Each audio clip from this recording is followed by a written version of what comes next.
the first presenter. Standby dia punya bahan.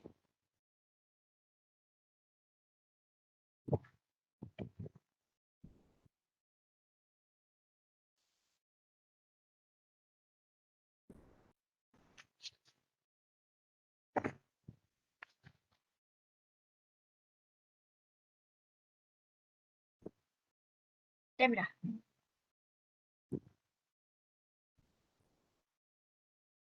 Okay.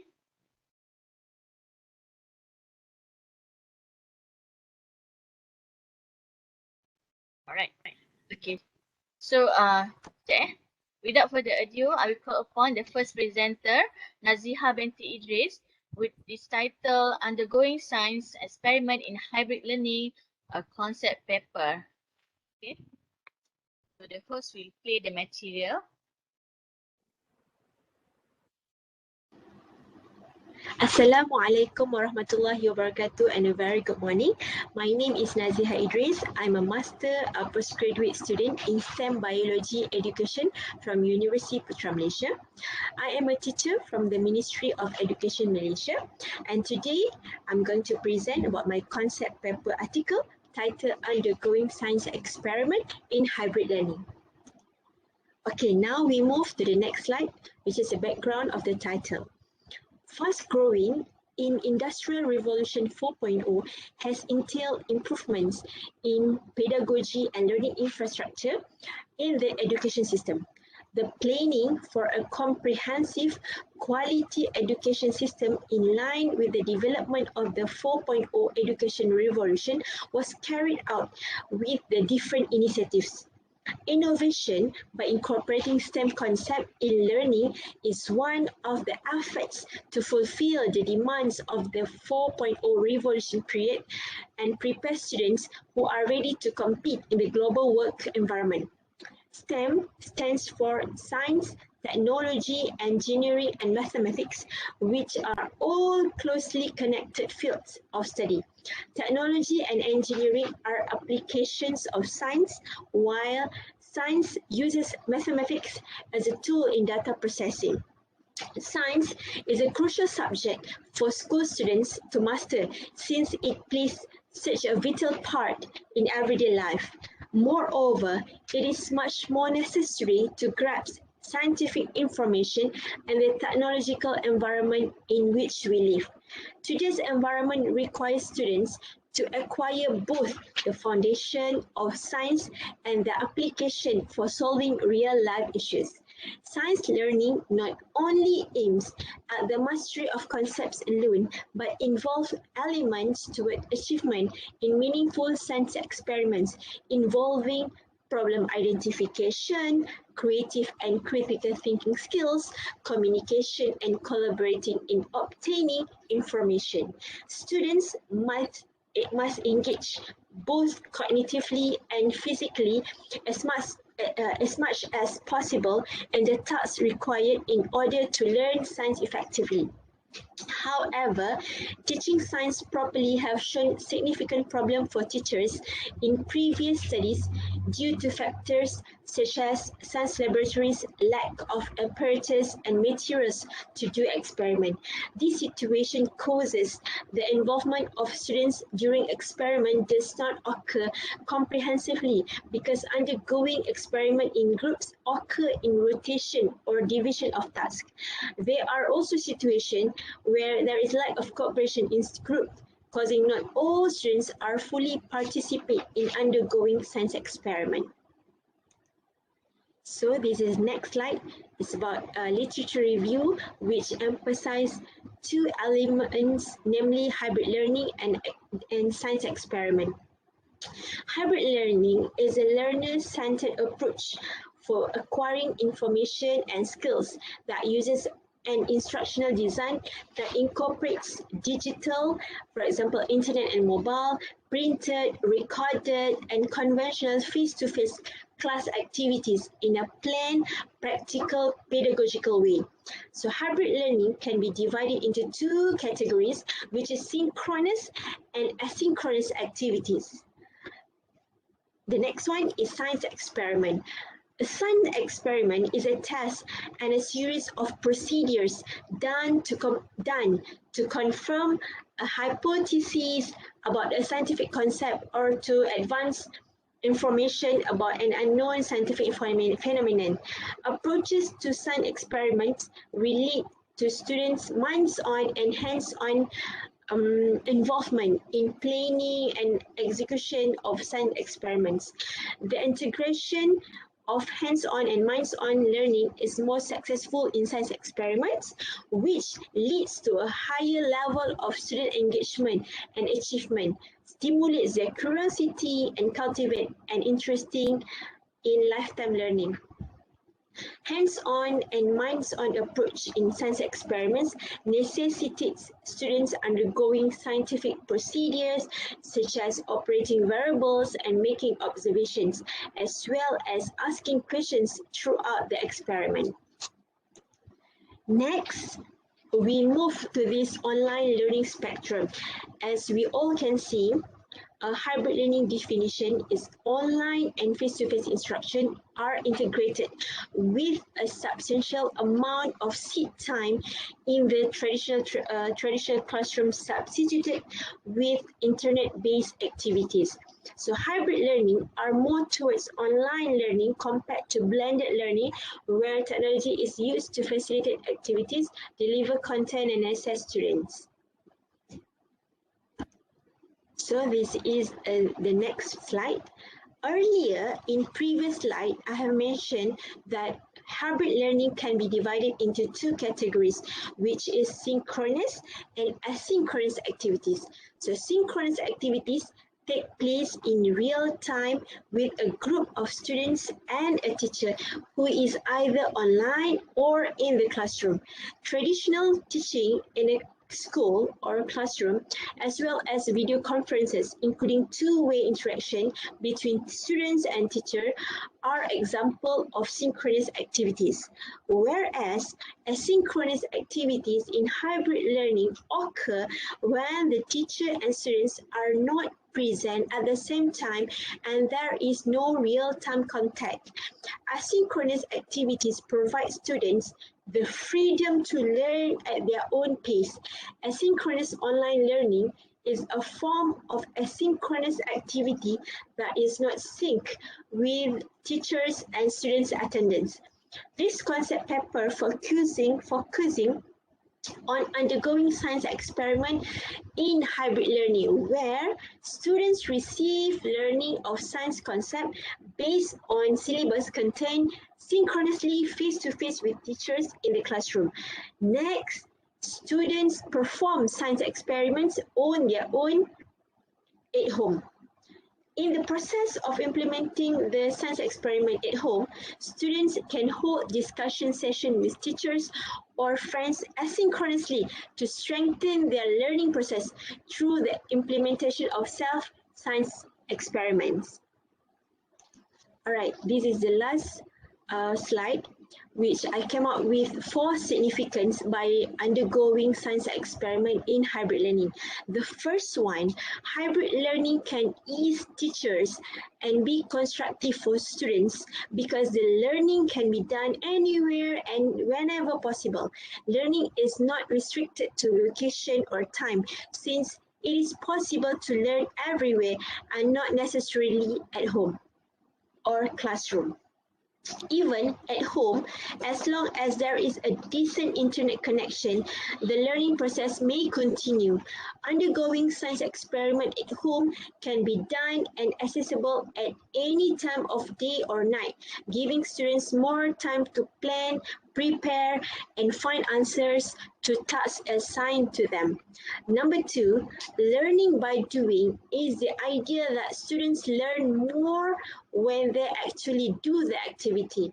Undergoing science experiment in hybrid learning encourages active engagement with available materials at home to fulfill the procedures. Learn by doing is an effective technique in science experiment because it helps ingrain knowledge into students' memory. Number 3, students who undergoing science experiment in hybrid learning, we learn through self-regulated learning as they create own learning objectives and work to attain them. Whenever applicable, they explore with alternative ways to attain their objective.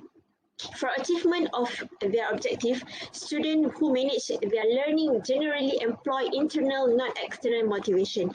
They have great self-confidence since they are aware of their abilities and regulate their own learning without being forced. Number 4, STEM literacy is defined as students' capacity to recognize, apply, and integrate science, technology, engineering, and mathematics concepts in order to create and solve difficult challenges. STEM literacy can be explored based on the integration of 4 elements, namely science literacy, technology literacy, engineering literacy, and mathematics literacy. STEM literacy is an outcome from the science experiment activities done by students in hybrid learning. Students will be able to master STEM literacy directly when performing science experiment in hybrid learning. So that's all my presentation. If you have any questions, do email me at teachernaziha@gmail.com. Thank you very much. Assalamualaikum warahmatullahi wabarakatuh. Alright, thank you so much, Teacher Naziha. Such an interesting sharing from you. Okay, I will open to floor if you have any Q&A to ask for Teacher Naziha. For those who have any question, you may unmute yourself and ask her directly. Any question? Assalamualaikum. Assalamualaikum warahmatullahi Cikgu Naziha, saya nak tanya Cikgu Naziha punya tajuk sangat menarik, hybrid learning untuk jalankan eksperimen kan. Saya nak tanya apa pendapat cikgu kalau seseorang guru ingin menjalankan eksperimen dalam hybrid learning yang Cikgu Naziha cadangkan ni, bagaimana dengan keperluan alatan ataupun bahan untuk menjalankan eksperimen oleh pelajar atau murid di rumah. Terima kasih Cikgu Tania. Okay, Waalaikumsalam, Cik Idayu, ada soalan. Okay, untuk pelaksanaan sains eksperimen secara pembelajaran hybrid ni, guru perlu pastikan yang pertama peralatan radas ataupun apparatus yang murid akan gunakan adalah accessible.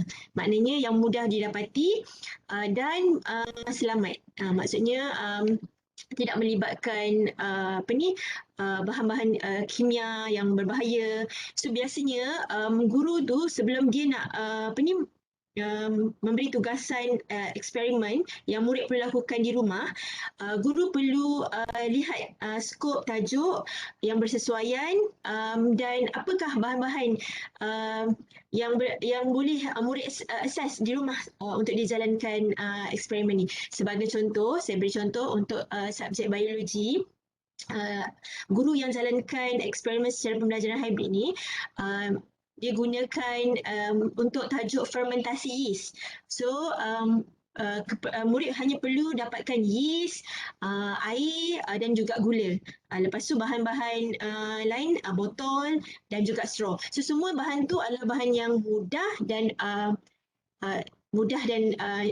kos yang tidak terlalu tinggi lah untuk murid tu jalankan. So bila murid tu dia jalankan eksperimen tersebut secara hybrid di rumah, secara tak langsung murid tu acquire ataupun dia develop science process skill sepenuhnya. Maknanya semua prosedur tu dilaksanakan sendiri. Berbanding bila dibuat di sekolah dalam makmal secara berkumpulan, biasanya bila berkumpulan ni biasalah akan ada seorang buat, seorang tukang tengok je kan. Jadi bila di rumah ni dia secara langsung dan tak langsung dia acquire semua science process skill tu. Dan secara hybrid ni juga yang pertama boleh pembelajaran tu berterusan sepanjang masa. Dan yang kedua, katakanlah murid tu eksperimen tak jadi, dia boleh membuat sesi perbincangan secara asynchronous. Maksudnya hybrid learning kan dia boleh set masa dengan cikgu dia, lepas tu dia discuss dengan cikgu dia ataupun dengan kawan-kawan dalam Google Meet dan sebagainya. So murid tu dia tak semestinya terhad waktu persekolahan saja untuk dijalankan eksperimen. Itu yang antara contoh lah. Maksudnya based on soalan tadi, pastikan bahan tersebut mudah didapati di rumah dan kos yang rendah. So ini tidak membebankan murid lah. Itu sebagai contoh lah saya bagi yang fermentasi yeast tu. Itu sahaja dari saya. Okay, alright, okay. Clear ya, Cikgu Idayu. Right, thank you so much, Cici Naziha. Okay, welcome. Okay, alright. So, without further ado, let's call upon our second presenter, Miss Nurul Nadia binti Zainal Abidin, with her title Stimulation of Student Interest in Organic Chemistry by GameCard. Okay, Miss Nadia, the floor is yours.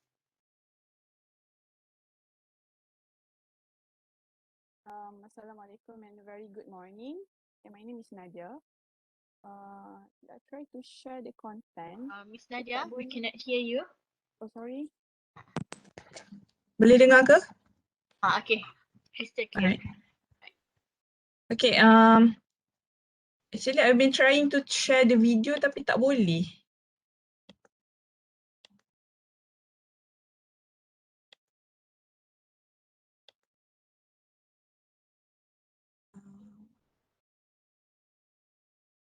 Mana?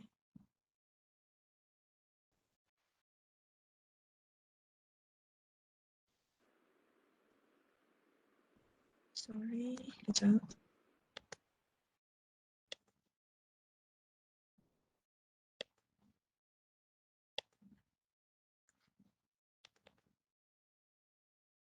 Okay, boleh nampak ke?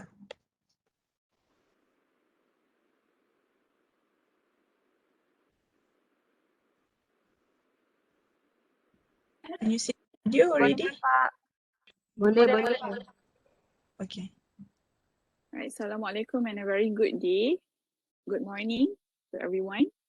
So today I'll be presenting this topic in my project, the title is Stimulation of Student Interest in Organic Chemistry by GameCard.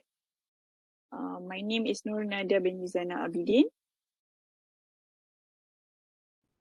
So these are my team members.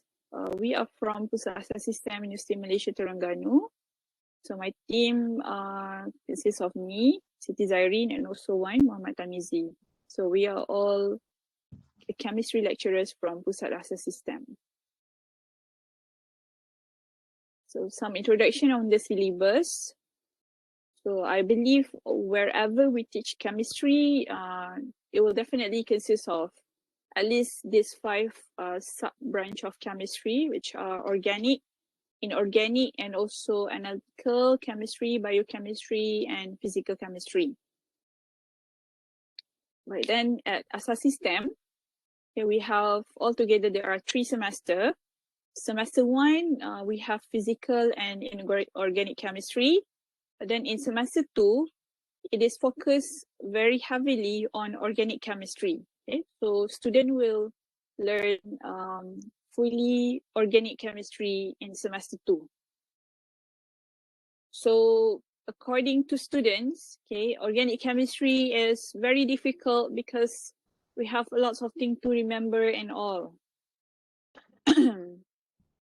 So the background of the study, okay, some of the overview. So we plan to have this teaching kit as a learning tool, okay, so that we can help students to memorize and understand reactions involving carbon double bond. So in organic chemistry, carbon double bond is known as alkene. So the molecules in this game card is based on Cambridge A-level syllabus. So maknanya the reactants, the reagents, conditions and products. Okay, so we refer to Cambridge A-level syllabus. All right. So this is one of the questions that we ask students, okay, when we want to start this project. Students view organic chemistry as challenging because of their poor memorizing technique of the topics, and also some of them said this is due to ineffective teaching or learning methods, right? So this game card, okay, we designed it in the hopes to stimulate, okay, active learning, and at the same time they can help them to memorize. Okay, so students will get to involve with the games. Okay, and at the same time they can also have fun because they get to play this with their friends. So the objective, what we want to achieve is that definitely to help students to understand reactions in alkenes. We want to also encourage students to memorize alkene reactions through game card.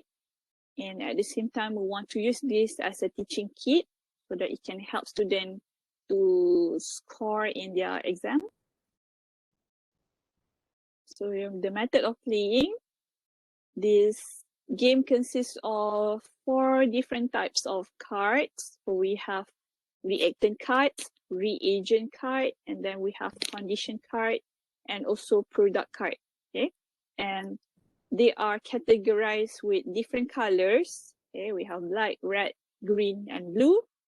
And it's not just have card, we also have reaction scheme where student can refer to, and also game board.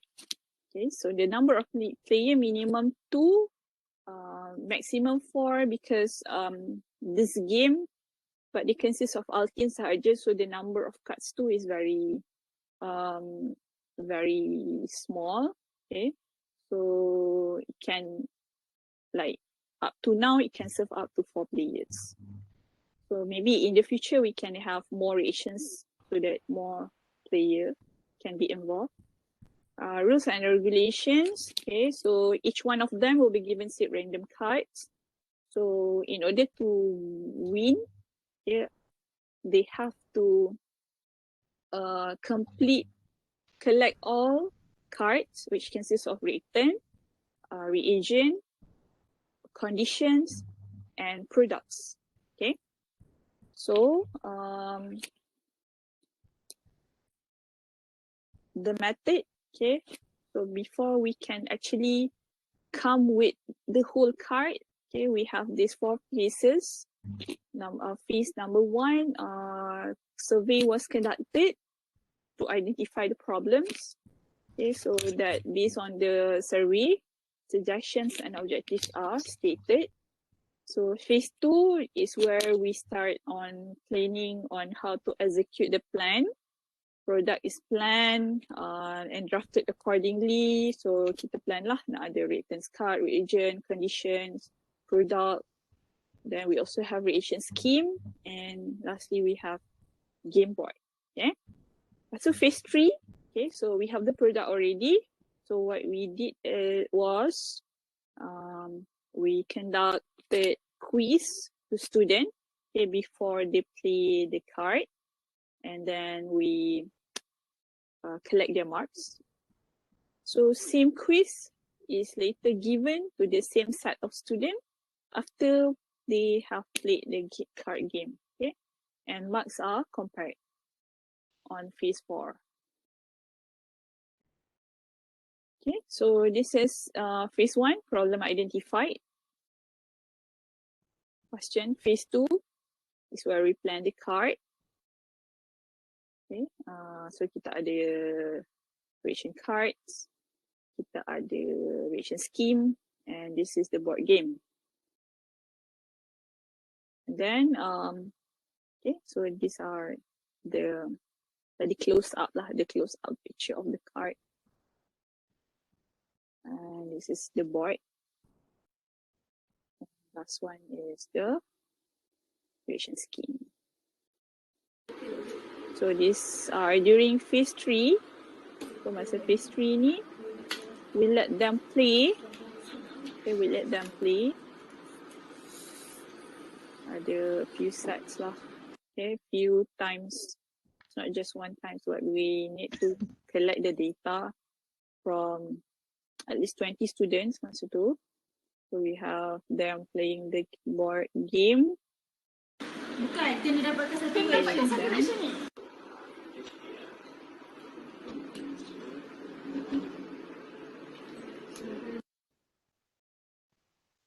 Okay, lepas tu, phase 4 is where we compare the result.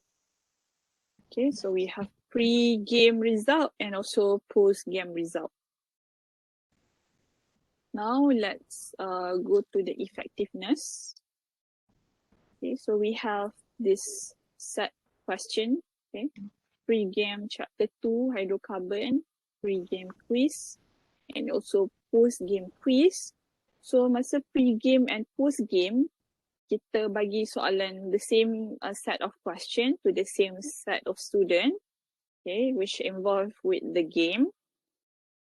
So based on the result, okay, we can actually see that they have obtained 50 marks, okay, before they play the game. And then after they play the game, okay, so all of them managed to achieve 50 and above. Okay, so in the future, we plan to have the same chapter. Okay, we plan to include more reactions so that we can involve more people, so that they can also learn more reaction scheme. And then at the same time, we also plan to have the game card made for different topics. Okay. All right. So yeah, I think that's all from me. Should you have any questions that you would like me to clarify? Okay, please, please let me know. Thank you so much. That's all from me. All right, thank you. Thank you so much, Miss Nadia. Such an interesting product. Okay, I open the floor if you have any question. I'm not mistaken, from Miss Ainul Taha. Okay, so Miss Ainul Taha asks, are the students created their own reaction based on the card given?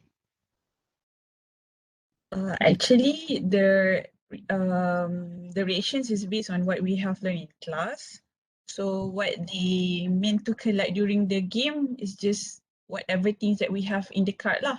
So maybe in the future, I plan to have more reactions with alkene, okay, in chapter alkene, so that we can involve more players. So right now, macam maximum we can have up to 4 because we have a very small minimum amount of cards.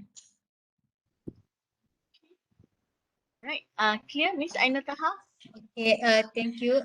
Can I ask another question? Is it the game board is just for one topic of hydrocarbon, is it? Yes, at the moment only one topic, alkene. Very good. Thank you for sharing. Thank you so much. Okay, so thank you so much, Miss Nadia. Okay, all right. So without further ado, I will call upon our third presenter, which is Rohani binti Abdul Wahab, with her title, The Impact of EFLC Sum to Elevate Student Concept of Circle. Okay, Madam Rohani, the floor now is yours. Assalamualaikum warahmatullahi wabarakatuh, and a very good morning, ladies and gentlemen. It gives me a great pleasure to be here today, Alhamdulillah. My name is Dr. Rohani binti Abdul Wahab. I am from IPG Kampus Pendidikan Islam Banmi, Selangor. Today, I would like to present a paper entitled The Impact of EFLC Sum to Elevate Student Concept of Circle. Students should be offered the chances to explore in mathematics through an inquiry and discovery of geometry in order to comprehend the subject well. Hence, teaching and learning of mathematics should assimilate ICT in the learning procedure, such as a visual interactive technology software that helps students understand mathematical concepts in depth, meaningfully, and specifically while consenting them to discover mathematical ideas. Learning geometry in Malaysia, teachers just use teaching aids, visual static, or simply drawing on blackboard or whiteboard to teach geometry, including the topic of circle. Students frequently face problems and difficulties in understanding what is taught using this aid. And more fundamentally, they are forced to find a way by memorizing without understanding the concept of geometry. Students who learn naturally easily forget information that has been memorized, are often disorganized or are unable to use the information in modified situations. This approach is inappropriate since it does not offer opportunities for students to engage in the process of geometry thinking, thus delaying their development of visual spatial skill in learning the concept of geometry. Problem of study. Based on the information and evidence indicated earlier, there are signs that learning difficulties experienced by Malaysian students in learning circle can be associated with visual spatial skill and low level of circle concept. Consequently, an innovation in the form of a step-by-step fun learning activities for a circle, applying dynamic features of SketchUp technique named as EFLC-SUM, was developed to overcome the lack in visual spatial skill and circle concept found lacking among the students.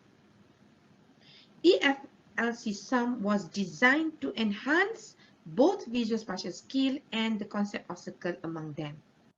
So what is EFLC-SUM? EFLC-SUM is referring to easy, fun learning circle through SketchUp Max. So this will be the example of EFLC-SUM. The student have a chance to experiment to measure the angle given by their own.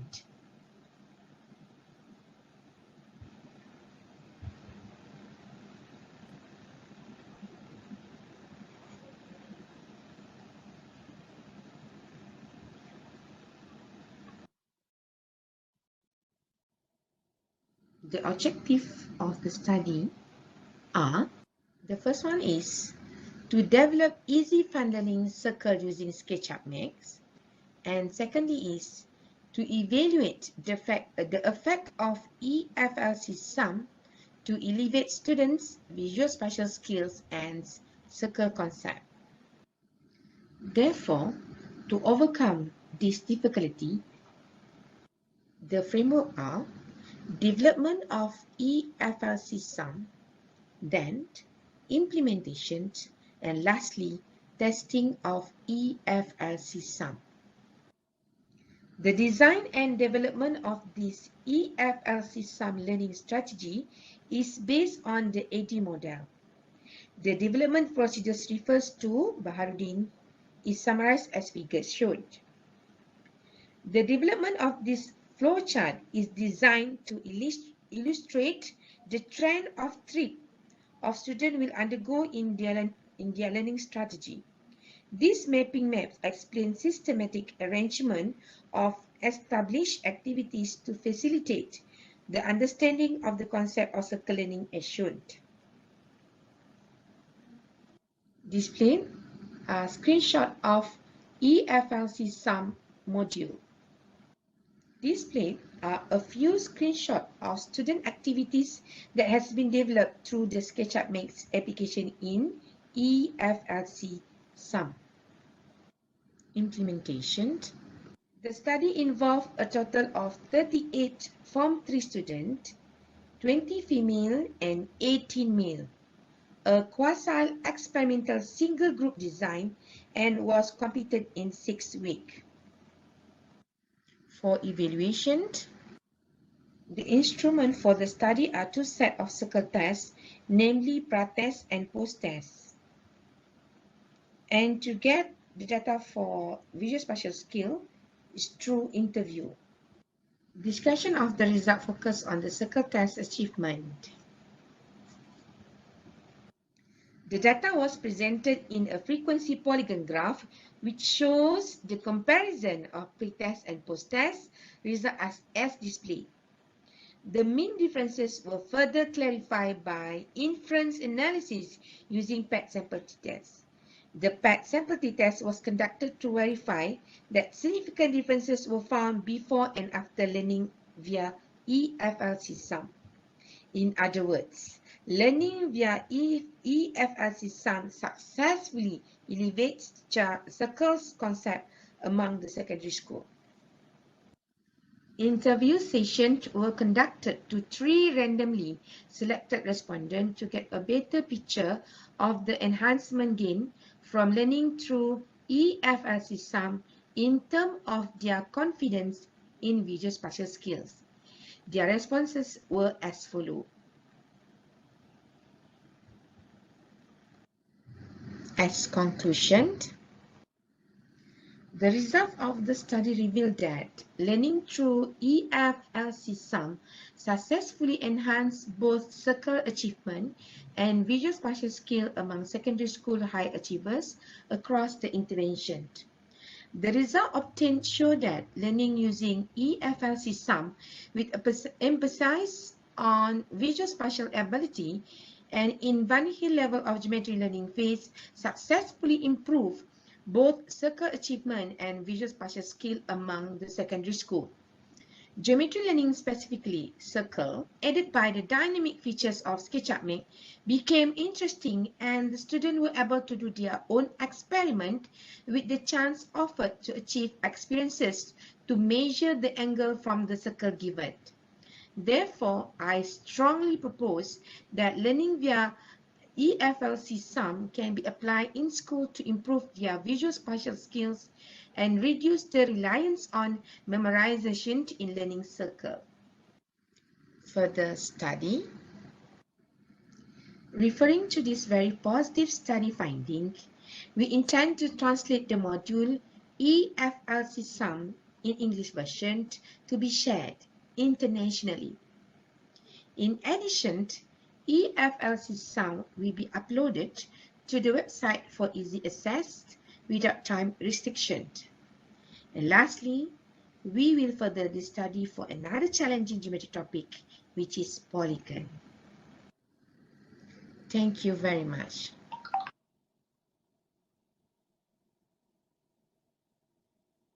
Okay, thank you so much, Dr. Rohani. Such an interesting sharing from you. Okay.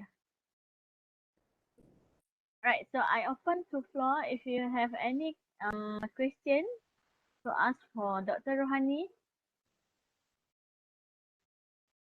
Anyone? Is there any question to ask? Anyone interested?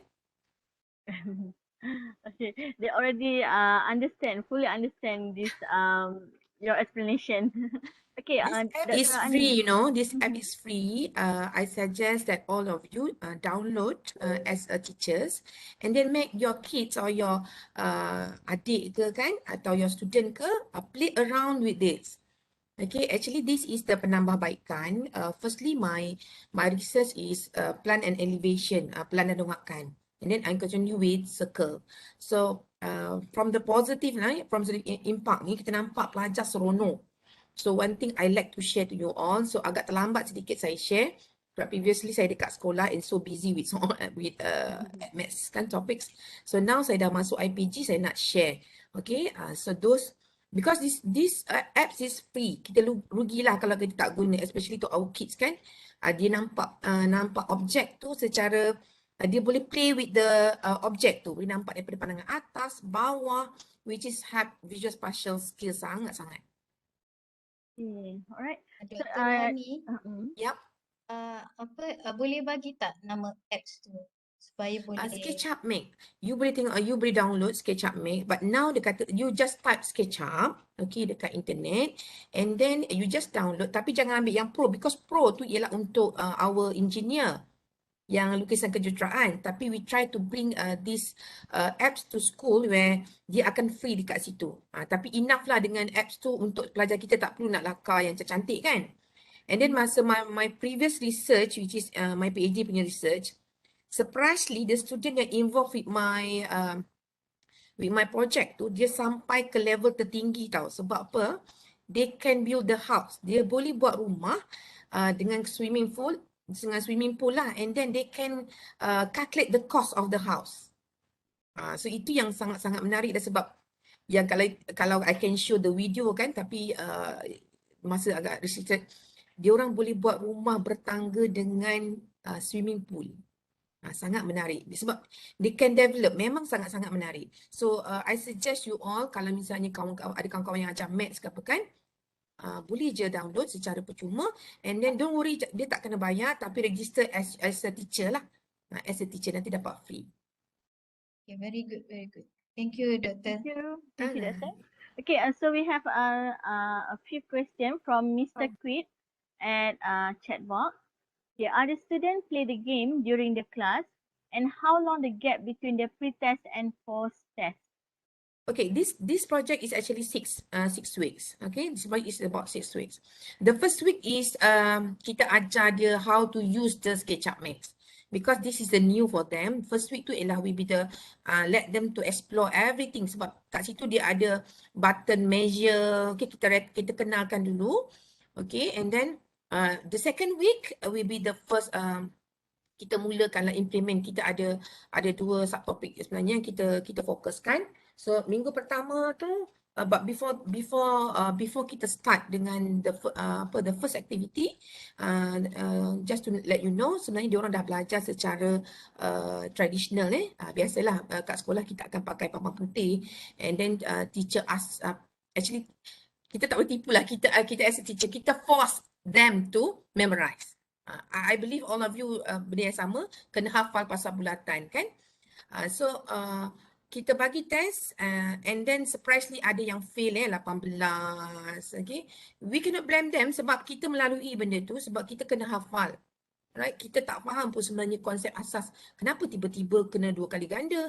Kenapa kena tiba-tiba dia sama? Okay, dia dalam bulatan tu kan. Tapi what to do, we need to memorize. Okay, and then selepas dah habis first set, second set, the last week tu, minggu yang ke-6, kita buat post test, cover all the 2 topics lah, 2 subtopic, and alhamdulillah that will be the result. Okay,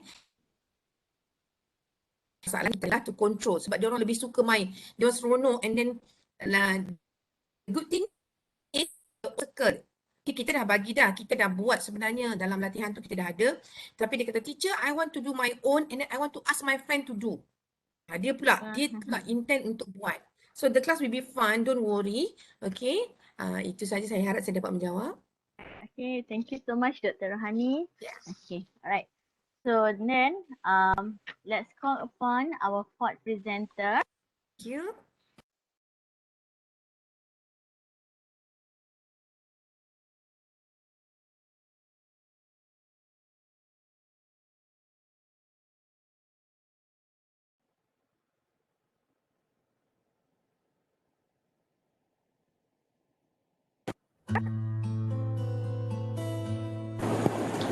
Hi, Assalamualaikum and a very good morning everyone. I am teacher Nurida binti Abdul Aziz. Today I will teach my preschool kids STEM education. But teacher, I don't know what is STEM. Please help me, teacher. Don't worry kids. I will teach you STEM education with the integration of arts. But let me present my concept paper first. The title of my concept paper today is Integration of Art Elements in STEM Education in Preschool. And again, I am Nurida binti Abdul Aziz and I am a preschool teacher of Prasekolah Seri Melewar, Institut Pendidikan Guru, Kampus Raja Melewar, Seremban Negeri Sembilan. And this is the content of my concept paper. We will know about the introduction, literature review, important, suggestion, conclusion, and the last one is Q&A session. So now we go through to the introduction of my concept paper. Nowadays, people begin to recognize that it was time to start preparing our youth and our economy for the future by helping students of all ages develop the 21st century skills, and they will need to be successful and to play an effective role in the future workforce. Malaysia Education Blueprints 2013 until 2025 listed that government have the initiative to strengthen STEM in PPPM or Malaysia Education Blueprint. According to TIMSS 2019, the students of our country very interested in science and mathematics, and the percent is very high. There are 92% interested in science and 77% students interested in mathematics. However, the percent of their confidence level is very low. There are only 8% feel confident in science and only 3% feel confident in mathematics. US Department of Commerce said that STEM occupations are growing at 24%, while other occupations are growing at 4% only. Besides that, World Economic Forum 2020 said that occupation in 2025 is very different with our occupation for today.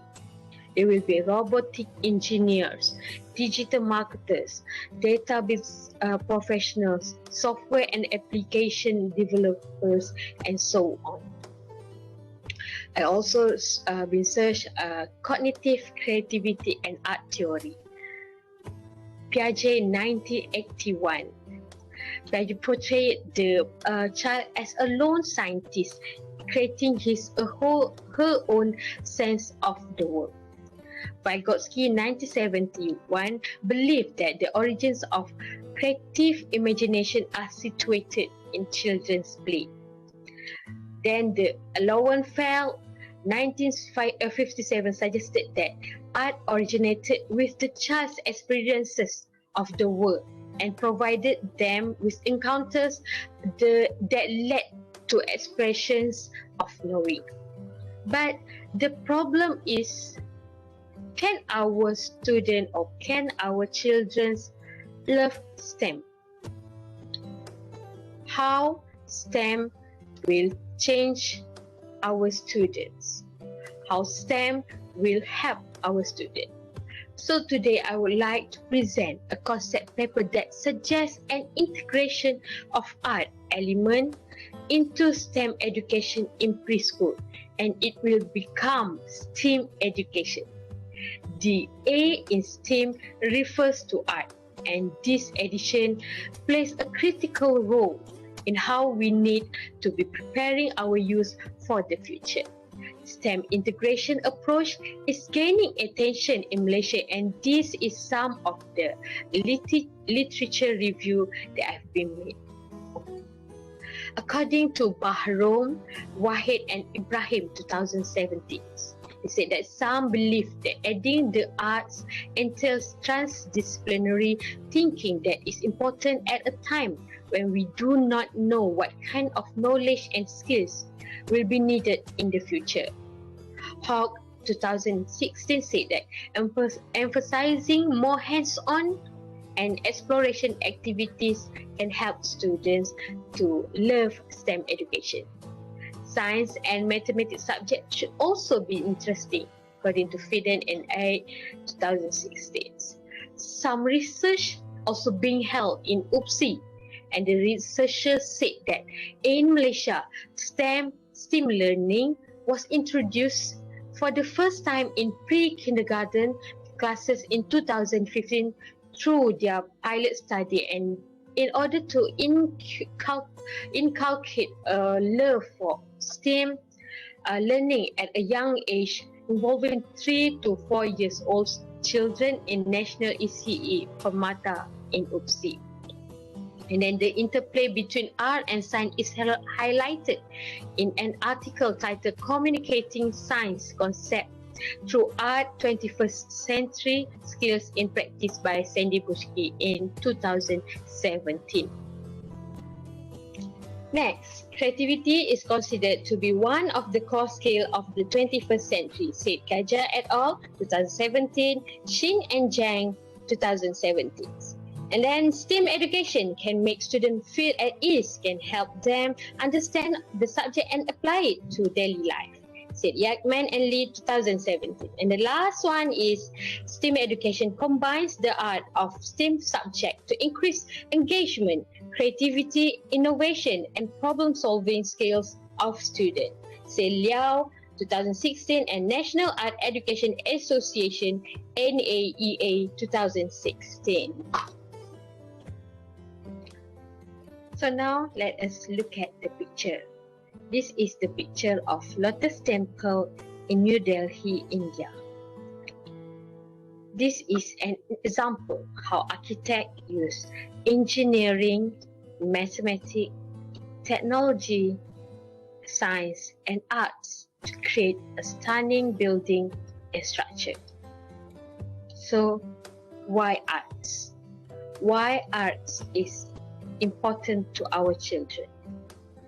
This is because art is about discovering and creating ingenious way of problem solving, integrating principle, or presenting information. And this is the example.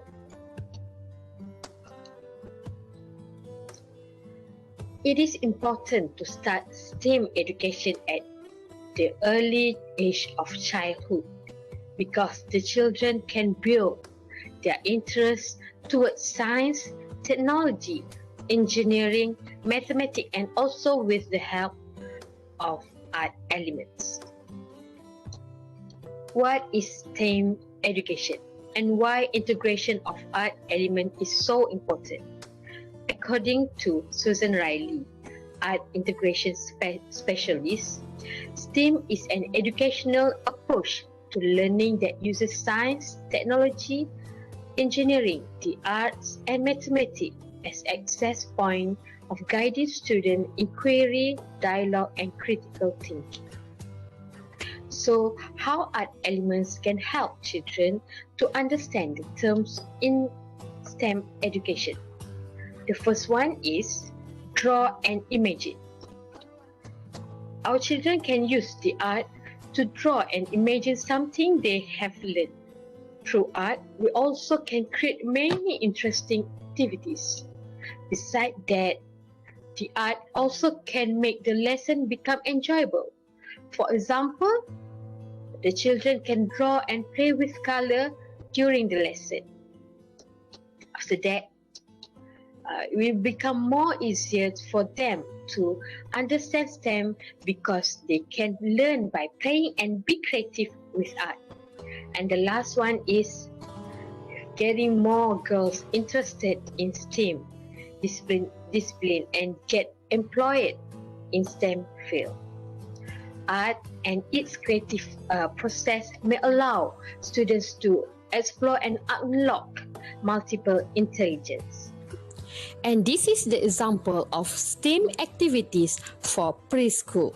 Assalamualaikum. Hi everyone. Today I will show you science experiment. Here we have 1, 2, 3, 4, 5, 6, 7. And then we have some coloring.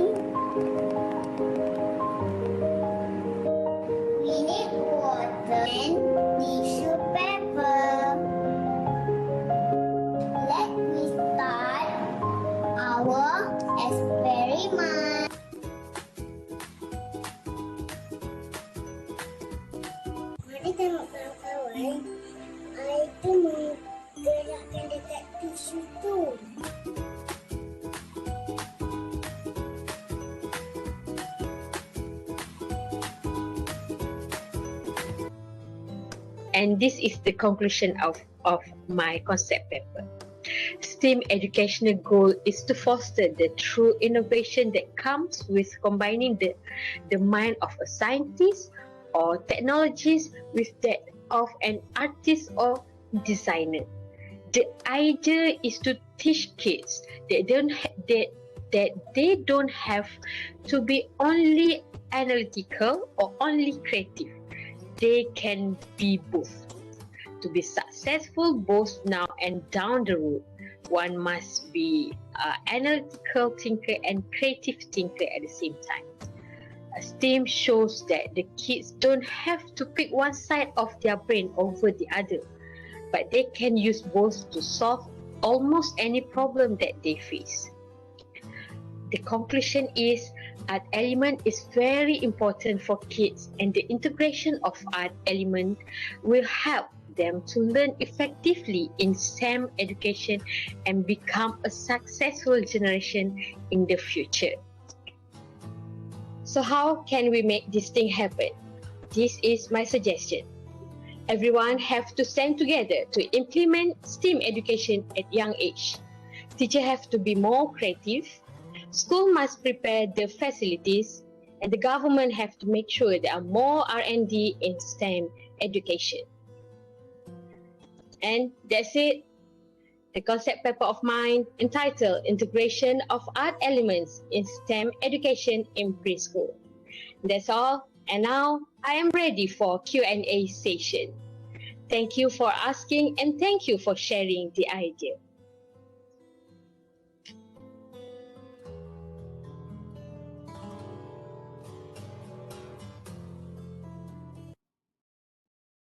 Okay, thank you so much, Madam Idayu. Thank you so much. Good job.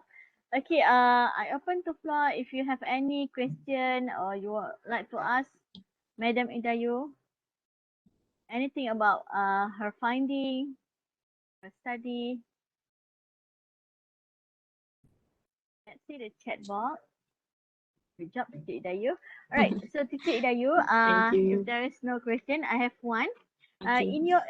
In your opinion, which one is more important? Is either we want to introduce our kids with STEM, with this STEM subject, or we want to focus more on their 3M, menulis, mengira, membaca. Okay, which one is more important to introduce to our kids? Okay, thank you, Puan Nur Shahida, our host for today, our moderator for today. So, allow me to answer the question in bahasa.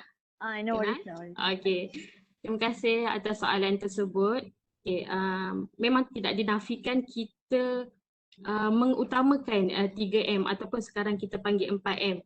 Okay, 4M lagi satu menakul. Okay, menakul. Saya nak fokus pada menakul sebab ramai-ramai guru dia dah faham 3M. 3M baca, menulis, mengira. Okay, menakul ni melibatkan imajinasi. Melibatkan imajinasi. Jadi kehadiran STEM ataupun yang saya nak bawa hari ni ialah STEM sangat bertepatan dengan M yang keempat, menakul. Jadi kita menggalakkan kanak-kanak, terutama prasekolah lah, kita galakkan kanak-kanak berimajinasi. Jadi apa yang saya nak bawa ialah yang seperti conclusion yang saya buat tadi, the kids can be both. Mereka tak perlu hanya belajar 3M sahaja, fokus sahaja. Tetapi kita integrasikan, kita sepadukan STEM ataupun STEAM bersama aktiviti 3M tadi. Contohnya kalau rakan-rakan boleh lihat video yang saya sertakan tadi, ada kanak-kanak yang membuat eksperimen di rumah lah kalau sekarang kami jalankan PDPR kan. Jadi saya minta kanak-kanak jalankan sendiri di rumah seperti pembentang pertama bentangkan tadi hybrid learning. Kita minta mereka videokan semula eksperimen mereka.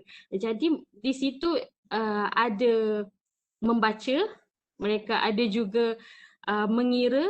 Bila dia mengira cup tu, jadi semua tu berjalan seiring, bergerak seiring. So kita tak asing-asingkan pembelajaran mereka, kita sepadukan supaya mereka lebih cepat faham, dan pada masa yang sama kita terapkan STEM ataupun STEAM education.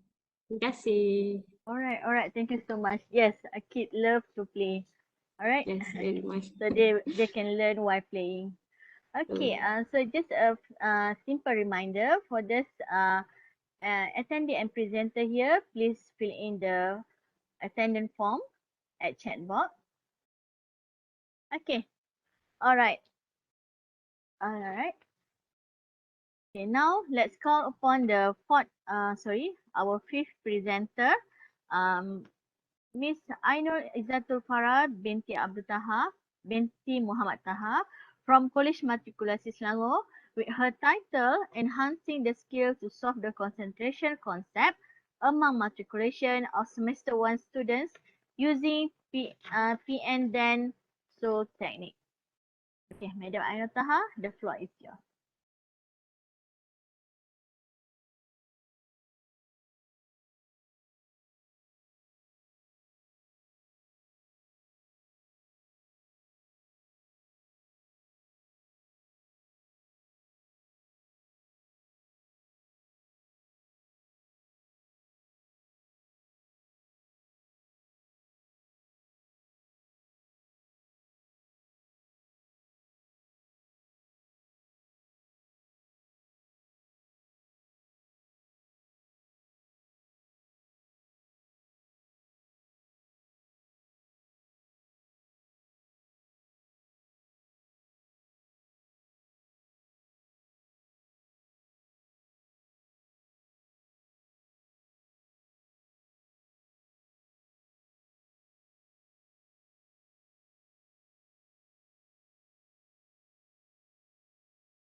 Madam Ainur Taha, please unmute yourself.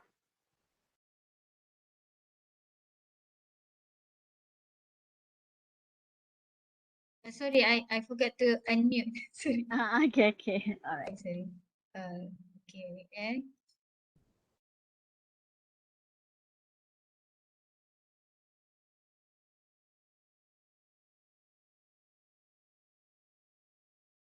Yeah, Assalamualaikum and good morning. And can you hear my voice?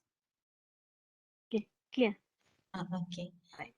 Okay, so inshallah today I just would like to share about my paper with my group members, which is enhancing the skill to solve the concentration concept among matriculation student of semester 1 using point denso technique. So we are from College Matrikulasi Selangor, and this is my group member. We are from chemistry unit. And inshallah, I will try to share a few points of what we have bring out in our study, in our paper. So brief introduction. So first of all is about the research background. As we know, most of the students we say that chemistry is very hard to understand because in chemistry there are a lot of problem solving patient. And one more thing, at the same time, we as a teacher also need to implement the STEM elements to ensure that all the students can relate whatever that they learn with the daily life. But the problem is most of the students, especially we are talking about the topic of concentration, which is the first chapter in the matriculation semester 1.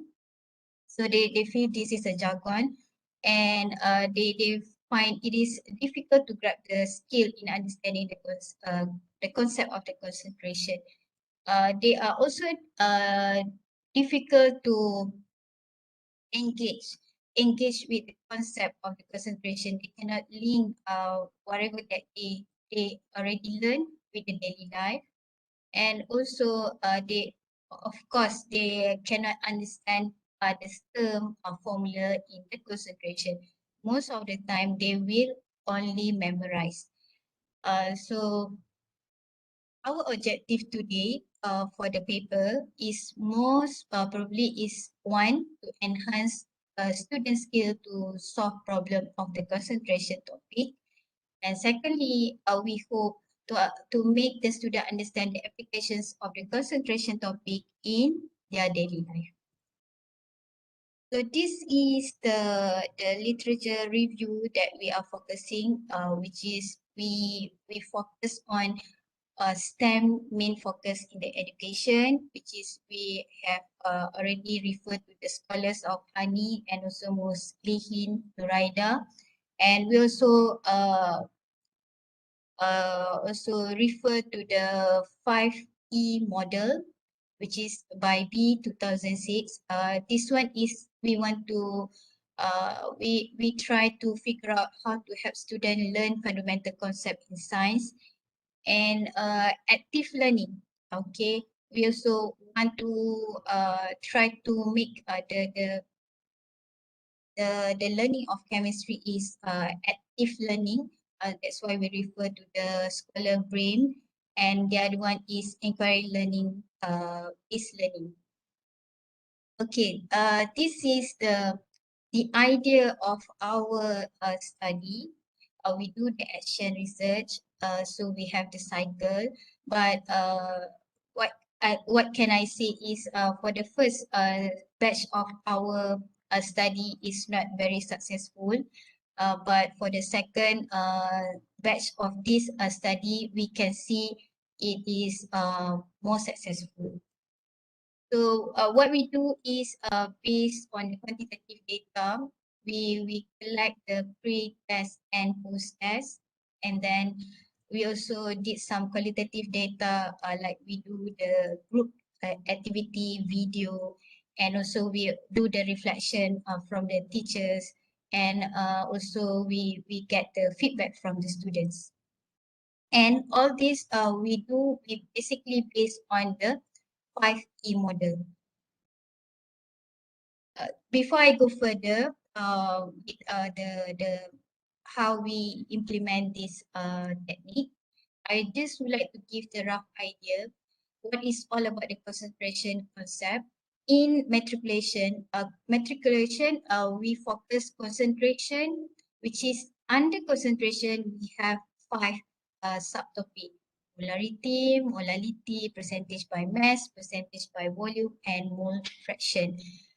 Therefore, we try to find out how to help the student so that it can solve the question about concentration without any doubt. So this is what we come up with, which is point denso.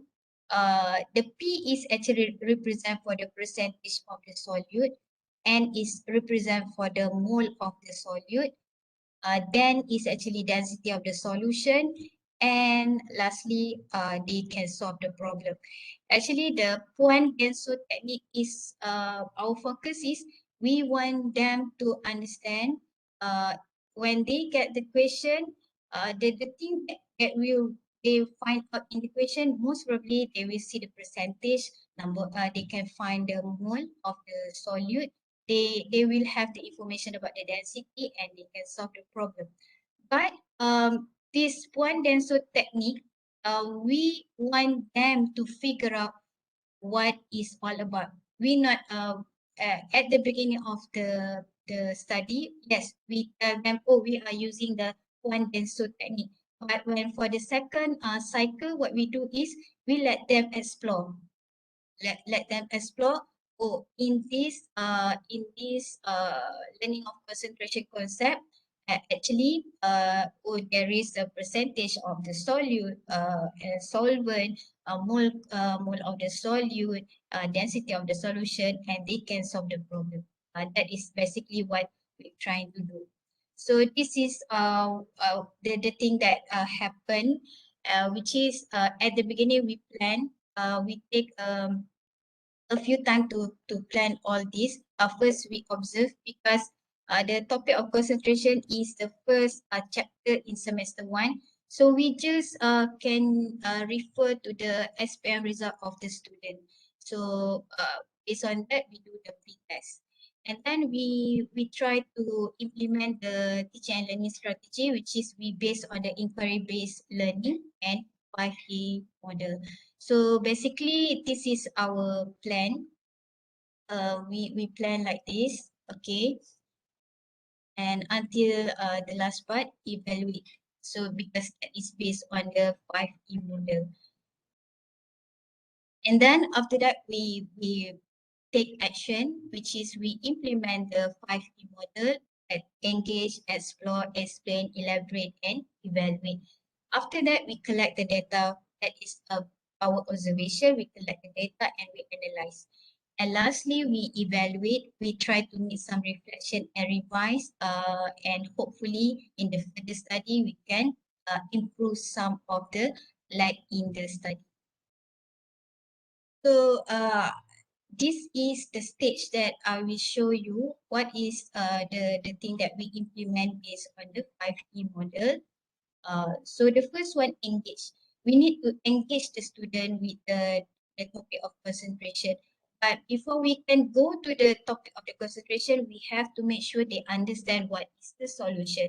So for that part, we do the brainstorm with the students. We give the general idea, and they also need to give the general idea. We use the class point and Jamboard. And then after that, we go to the next stage, which is explore. In this part, we let the student identify what is a solute, solvent, solution that they can give in the daily life, because what we do all is in online. So we hope that the student can give some example based on what they have in the house. So basically, this is what they got. Okay. So we can see in the Jamboard, they will give the answer. Air Milo. Oh, air Milo. What is the solute? Serbuk Milo. Milo powder. And then the solvent is water. Hot water. Air kapur, kopi, and all that. All kind of thing they come up from them. So we try to make them understand, oh, the topic of concentration is not only in the chemistry, but it's all around them.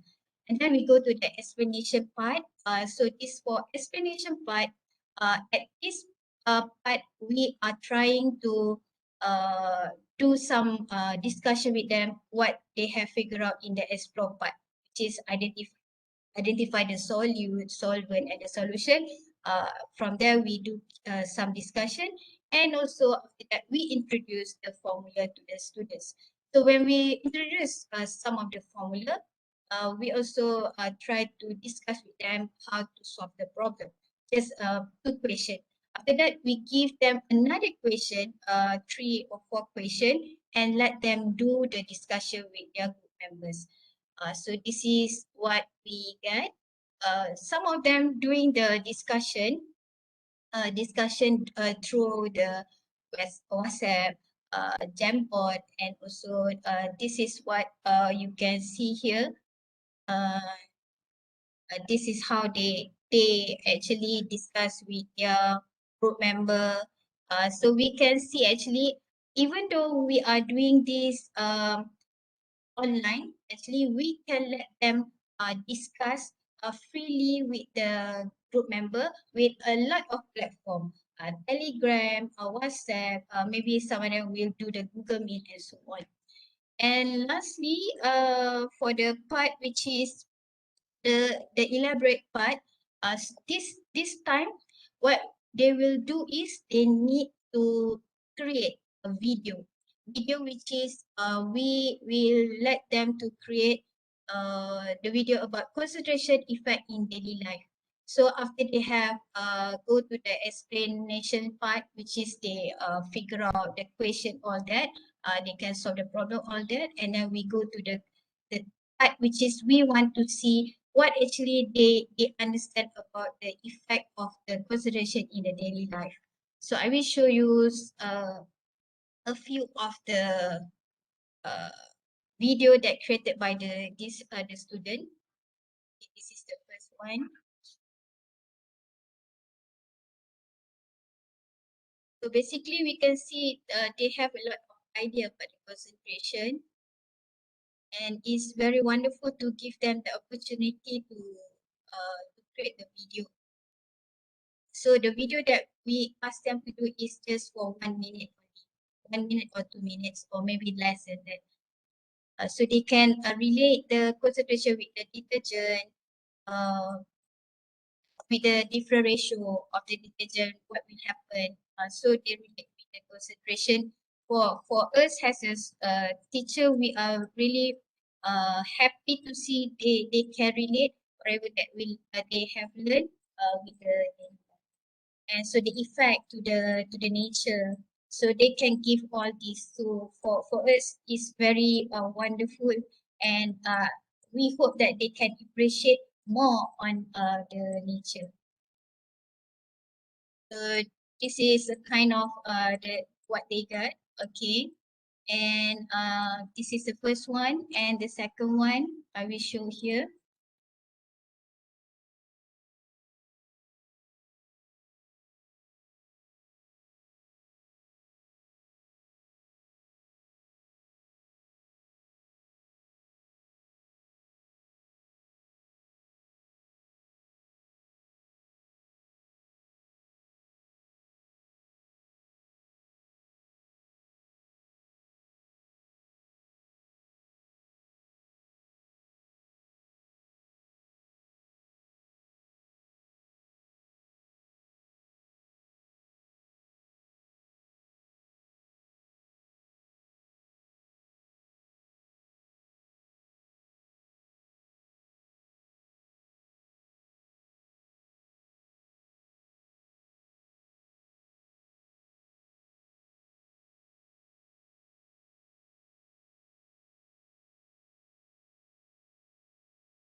So they give us some good example.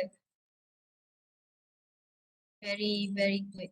Okay, I think that's all for the part of elaboration. And lastly, for the part of evaluation, what we do is we let the other student to give comment on the creation of the video from their classmate, and then we also do the post test. Okay. So the first cycle actually, for the first cycle, we just do the explanation, which is we are not very satisfied because of we just let them memorize all the formula. But when it comes to the second part, we are much satisfied with whatever they have go through, and this is what the finding that we got. We do a very simple analysis. We just find out the percentage and we see the difference. So basically both batch get we can see the progress. Alhamdulillah is very good. But what we can say is the second cycle we can see better progress for the student. And I would like to say we do some rubric of the assessment of the concentration concept, but we do this basically we are referring to the 5E model. We refer to the 5E model when we try to adapt with our concentration concept. And of course, nothing is perfect. Still have 4 students which is cannot achieve well in our study. So we actually always find out what actually happened to the students. So what we do is we analyze. So after we analyze, and then we go one-to-one with the student by doing the Google Meet with the student, and we figure out, oh, actually the student is not really don't understand the concept, but here and there missing out. So we try to make some improvement on the student, and Alhamdulillah at the end all of them are very good in learning about the concentration concept. So this is some of the reflection, but I just show briefly what we do after every level, every stage. We try to jot down. We try to record everything that we have done. So how our feeling about all this. because we are doing the action research. So this is all the thing that we record so that hopefully when we do the further study, we can improve better method. Okay, so this is the feedback from the students. Okay, most of them say give a positive feedback. Okay, you can see here. They say the concentration I know can differentiate between the solid, solvent, and solution around me, and now I know actually the use and effect of something in our daily life. So they say even they are doing the Milo now, they know, oh, it's all involve concentration. So I'm very happy to see that they get something from what they learn in this concentration concept. So this is the last part, which is advantage. What I can see is based on this study, we already integrate the inquiry-based learning and also the 5E model, and we have the better engagement with the students. The disadvantage, of course, when we are doing online, we cannot see the students' responses quickly and effectively. That is very the main problem. And then we actually, when we are doing the pre and post test, we do not know whether they are referring to the friend, or maybe they are referring to the book, right? And then also some of the students have problem with the unstable coverage connectivity and the internet data.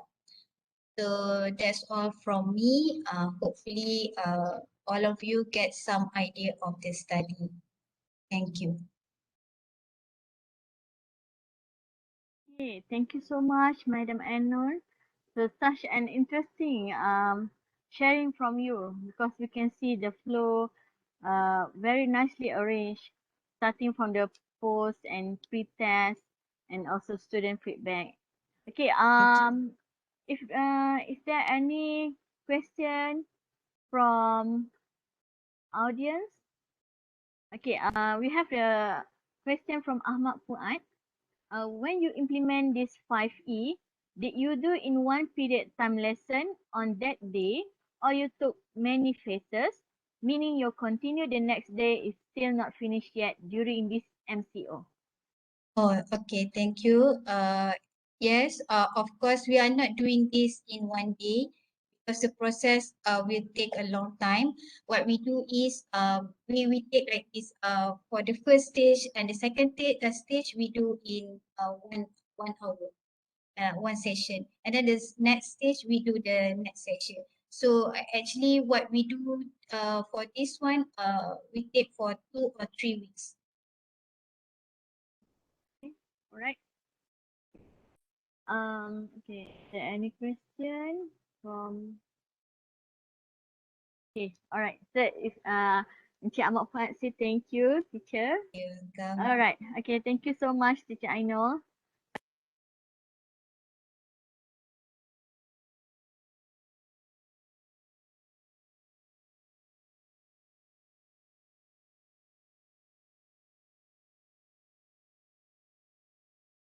Madam Syahidah, tak dengar suara. Sorry. Okay, thank you. All right, let's call upon Madam Nur Azizah binti Abdul Aziz with her title Retrieval-Based Learning Approach Using Linear Regression. Okay, do we have Madam Azizah here?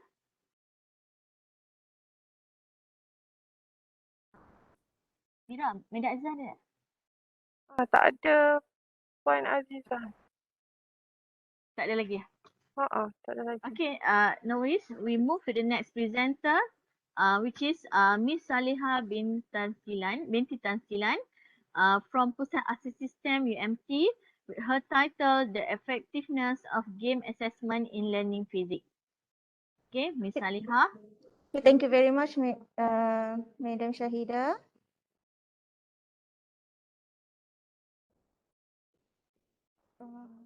Silap.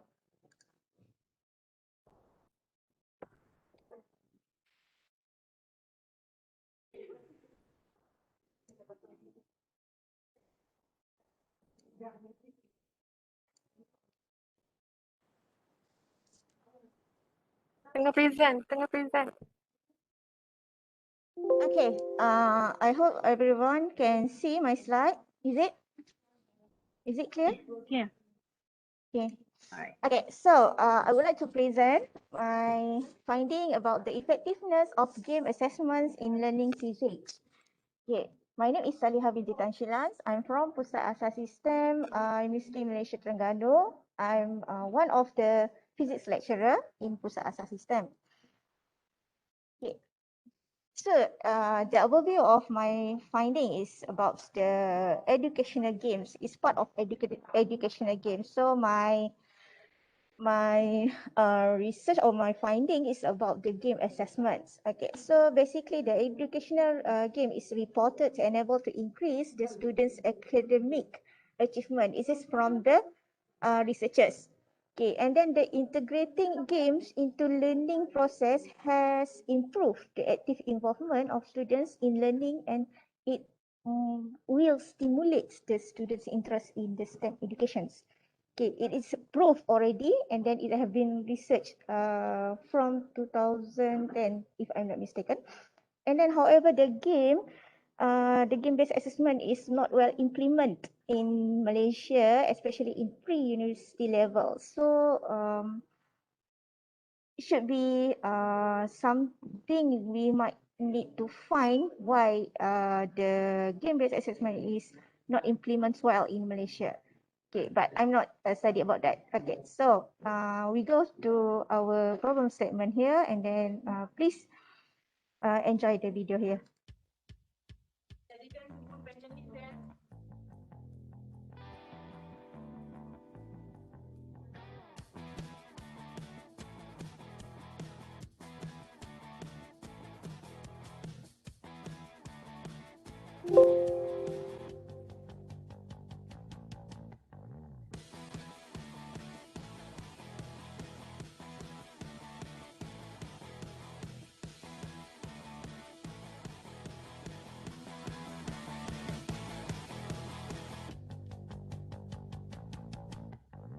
Macam Miss tak sungguh nak suruh dia buat tu, kita kurang rasa nak buat.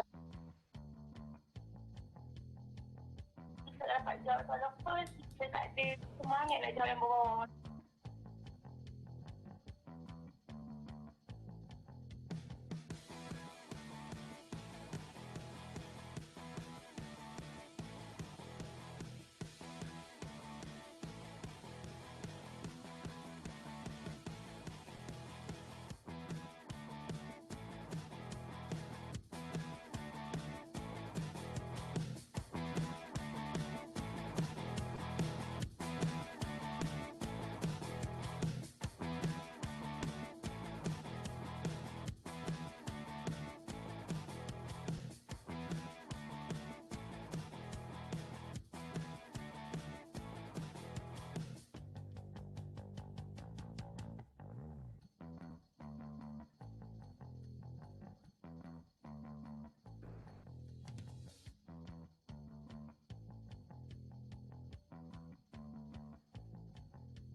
Okay, so saya akan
Rendang ke apa?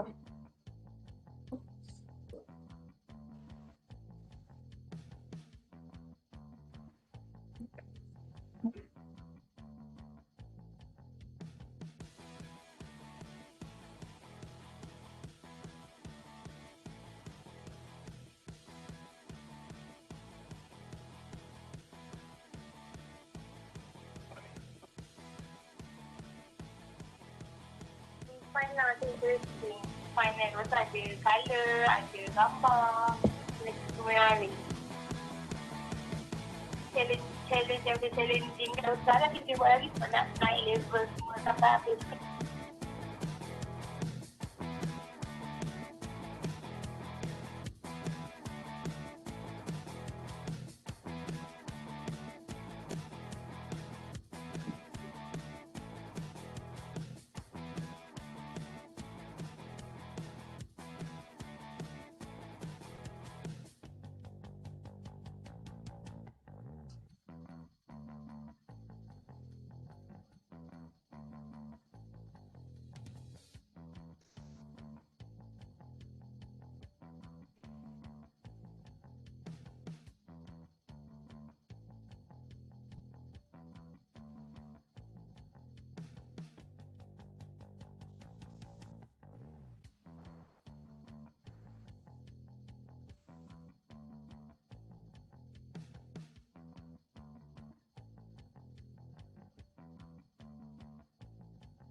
Saya tu macam best sebab bila kita salah kita buat balik kita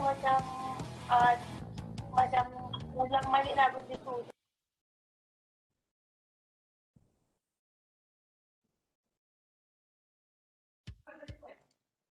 Okay, so that's all for the video that we see before. Okay, so it's about the games that I construct with one of my students. Okay, so basically the game is to enhance the students' engagement and interest towards the learning physics. Because before, especially when we share the tutorial questions, such as in ICSTEM, then the student is quite difficult to do the tutorial question without our supervision. Okay, so with that, I try to change the method, which is integrating the tutorial questions in the live action games. Okay, so for the test result that we do the pre-test and post-test, it shows quite the increment of for the post and pre-test. Okay, it shows that very helpful with the game assessment when we share this method to the students. Okay, so in addition also, what we have in the game assessment, we is the teacher to monitoring the students' performance, such as, okay, we have the Excel data every time the students play the games. Okay, So we have the score that they have, and then we have the wrong questions. Okay, so we can identify which questions that they answered wrong, and then at what level they have difficulty, and then we can see the their answers towards the wrong questions. What is their answer? So for that, it helped the teacher in remote learning, which is we have difficulties in engaging with the student when we do the remote learning. So it is the difficult, it reduces the difficulties, and it helps during the remote learning when we can um, analyze the student performance with the game assessments given. And besides that, we have we can um, we can analyze which questions have been answered. So many of students got wrong answer lah for the questions. Okay, so we can identify what type of questions that the student got answered wrongly. Okay, so at the same time, we have the list of questions here for our reference itself. Okay. So next, as a conclusion, the integrating education with live action games that we have implemented is more effective in stimulating the student interest in order to engage the student in learning physics. Okay, the game assessment also help the teachers and students in overcome the difficulties in engaging during the remote learning. Okay, then the game assessment will be the helpful method, and we need the helpful features indeed. We need to embed the helpful features in the games to ensure that the student is fully engaged in learning. So without the helpful features, it might be too bored for the student to engage in the learning itself. So in order to engage the student in the learning process, we need the extra features that might attract the interest of the student in learning. Okay, so the future recommendations in this game assessment, I would like to recommend that we need to build in the templates for teachers to generate the questions in game assessment. Okay, let's say it might be more easy for the teachers to to to use this game assessment method instead. Okay, so more team options should be included because in live action game there is about seven and more team of games that we have. We have like actions, we have like racings, we have like trivia games and so on. So we might need to identify what teams of game that the student mostly interested in.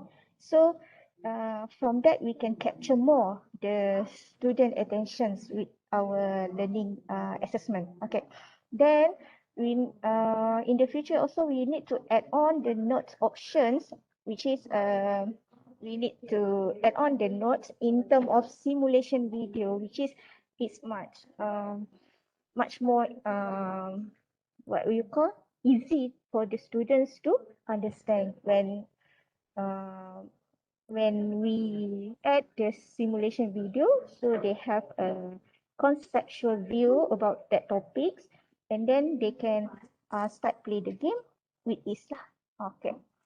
So thank you very much for your attention, and I will send back the floor to our chairperson. Thank you very much. Okay, thank you so much, Miss Saliha. All right, such an interesting sharing from Miss Saliha. Okay, is there any? I open to floor. Is there any Q&A from attendee and other presenter?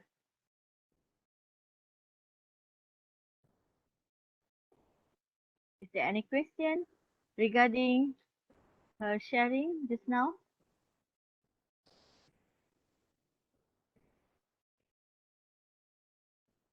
So we have one. Okay, to answer the Dr. Laili questions about is there any survey done?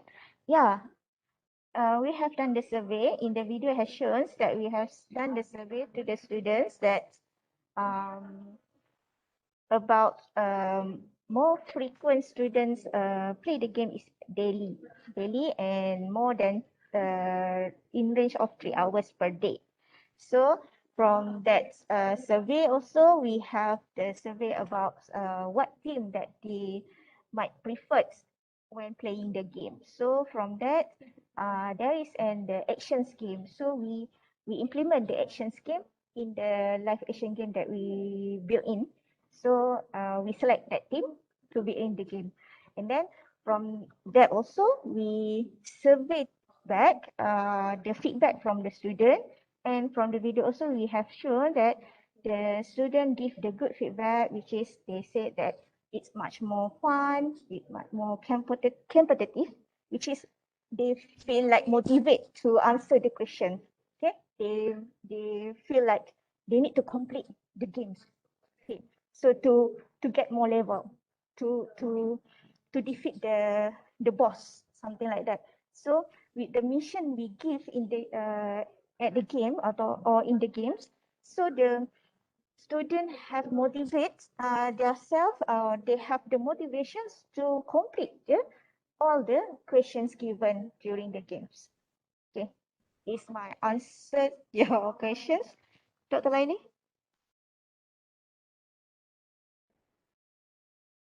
Right. Okay. So Miss Saleha, I have another question. Let's say if other lecturer want to use this game and give to their student, are they still can get the data, the raw data for the end result? Yes, the data that I share back my data here. Okay, the data here is in the spreadsheets Google, so we can share the link spreadsheets to the teachers that use this game. But however, this game is still in the prototype level, so we still need to improve in the system or the technical system part, which is we need the what I say before that we need the template for teachers to generate the question on their own.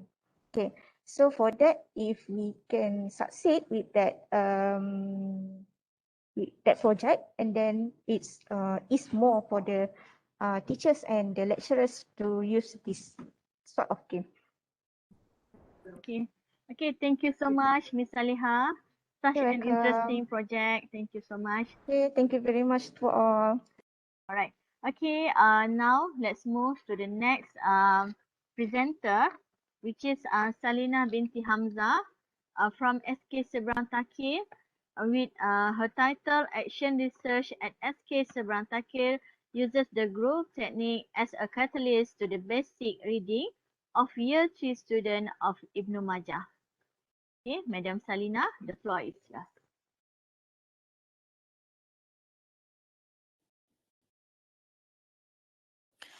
Assalamualaikum warahmatullahi wabarakatuh. Hello and a very good morning to all of you. My name is Salina Betty Hamzah. I am from Sekolah Kebangsaan Seberang Takir, Kuala Nerus, Terengganu. Now it is my turn to present my speech, which is entitled An Action Research Using Growth Technique as a Catalyst to the Basic Reading Skills of Year 3 Ibn Majah, SK Seberang Takir.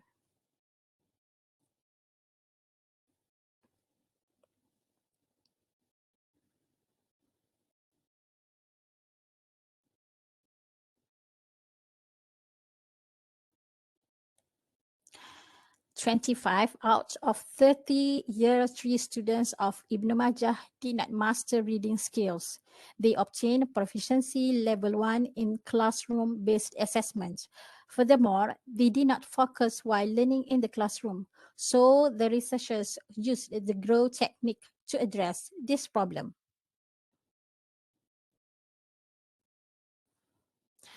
The Action Research in 2016 discussed the role of Malay language in STEM. The article reviews the potential of Malay language to further develop the body of STEM knowledge.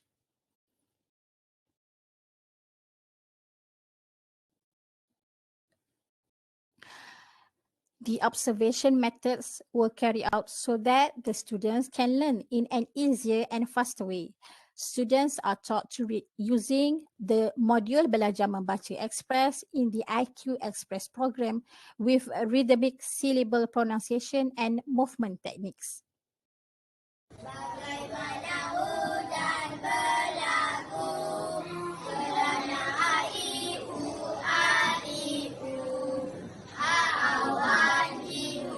There are two techniques in the one-to-all or one-to-one. Once students have mastered the sound curve, the syllables learned are shrunk.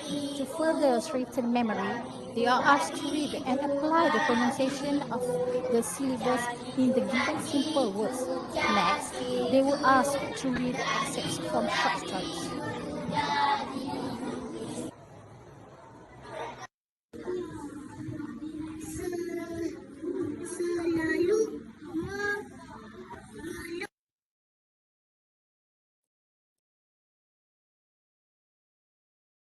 As a result of continuous implementation, students are able to master fully open syllables by using imaginative techniques to help remember syllables in an easy way. Apart from that, students are also introduced to the technique of sounding. A vowel is a method of sounding syllables that have a seemingly similar rhyme.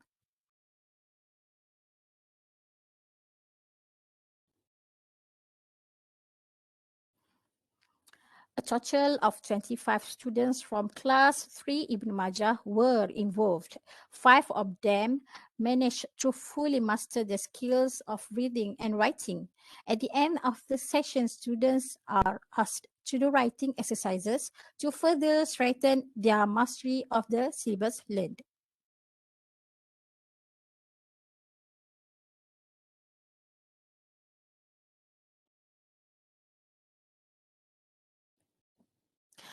Malay language is important to STEM as it is the first language used by the students at school.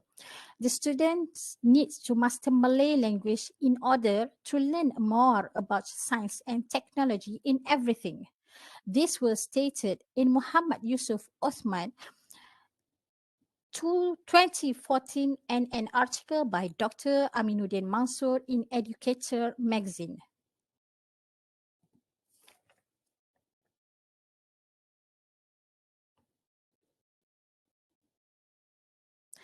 I sincerely appreciate that I've had this opportunity to present to you. Thank you. All right, thank you so much, Madam Salina. Such an interesting research finding for your school. Okay, Madam Salina, I have one Yes, question. Okay, during this PDPR mode, and how you monitor the student achievement by using this method? How you monitor the student? Okay, boleh saya cakap bahasa Melayu? No worries, no worries. Okay, saya menggunakan kaedah pengecaman, maksudnya saya tidak menggunakan sistem ejaan dan juga fonetik. Saya terus pergi kepada apa ni, bunyi kepada suku kata macam BA tu kita tak bagi tahulah huruf B macam mana, A macam mana, kita terus bunyi ba. Dan saya menggunakan teknik imaginatif. Maksudnya macam A tu saya akan cakap yang bulat-bulat ni apa dia? Saya perkenalkan A ni seperti awan. Dan bila saya pusing ke badan saya ke belah kanan, saya akan tunjuk okey, ba ni saya tunjuk imajinasi saya ialah ba badan. Kita tunjukkan perut. Okay, kadang-kadang saya tunjukkan dalam signal lah. Maksudnya kalau ja ni ja jari. Saya juga menggunakan cara nyanyian lah supaya murid-murid tersebut lebih ingat apa ni, apa yang kita tunjukkan tu. Alright. Okay, so any question? Any other question from audience? See the chat box. Okay. Alright. So there is no question for audience. Thank you so much, Madam Salina, okay, for your sharing just now. Terima kasih. Alright, thank you. Thank you, Cikgu Salina. Okay, now let's go back to our previous presenter. Nur Azizah binti Aziz from IPG Campus Temenggung Ibrahim with her title Retrieval-Based Learning Approach using Linear Regression. Okay, so the host will play her material. Start, Mira.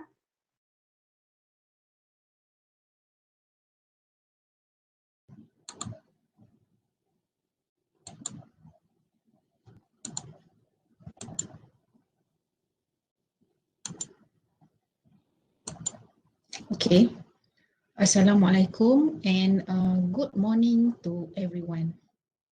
Today, I would like to present my research about the retrieval-based learning approach using linear regression. I am Nur Azizah Aziz and I am working as a lecturer at Teachers Education Campus Temenggung Ibrahim, Johor Bahru. Okay, we go to the next slide. Okay, let's talk about the abstract. Okay, what is the aim of the research is to determine the influence of achievement towards student memory in Java programming. Okay, what is the method that you are using? We are using quantitative method, which is quasi-experiment research design, and we collect data involving 36 students enrolled in Malaysian vocational diploma from vocational college. We are using Java programming assessment instrument and the assessment referring from Bloom taxonomy and element retrieval-based learning. After that, we analyze the instrument and we got the instrument is positive terms. Okay, and from the research, the result is we rejected the null hypothesis. Okay, we go to the next slides. Okay, introduction. So this research measures student achievement through Bloom cognitive theory relevant to RBL to assess student achievement in terms of knowledge, comprehension, and application. Okay, from this picture, we can see that Bloom cognitive taxonomy have 6 levels, but we are focused on 3 levels only. Is it low level achievement for knowledge, comprehension, and application. We go to the element in retrieval. We have 3 types of recall. First, Q recall. Q recall is a process where a person is given a list of items to be remembered and tested using signal or guideline. Means we have to remember the item using any cue that can make student remember. Okay, for the second one is serial recall. Serial recall is a process that refers to an individual ability to rescan item or event that happen either eventful, chronological, or sequential specific sentence part. So, from the serial recall, we need to guide student to remember using sequence types of programming.